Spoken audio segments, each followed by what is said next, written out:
what do you expect from the French and the European countries regarding the war on terror?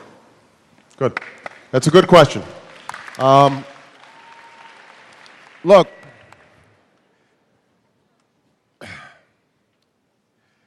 I think that over the last 7, 8 years, as I said in my speech, a lot of tensions have developed between the United States and Europe. And one of the legacies I hope for my administration is that we start bringing our historic alliance back together in a much more effective way. Now, that doesn't mean that we're not going to have honest disagreements. All countries have disagreements between themselves. But I think that we can work much more effectively and cooperatively and maintain that core trust that we have towards each other. Nowhere have we seen more suspicion than around questions of war and peace and how we respond to terrorism.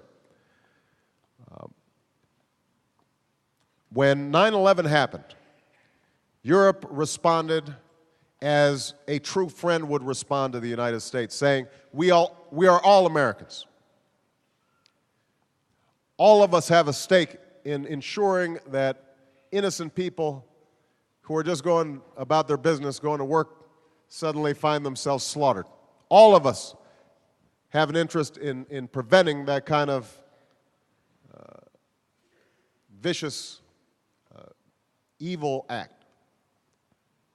But after the initial NATO engagement in Afghanistan, we got sidetracked by Iraq.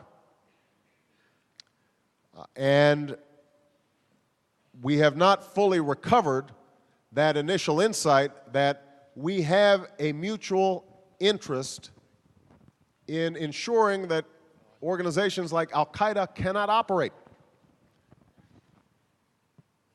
And I think that it is important for Europe to understand that even though I'm now president and George Bush is no longer president, Al-Qaeda is still a threat.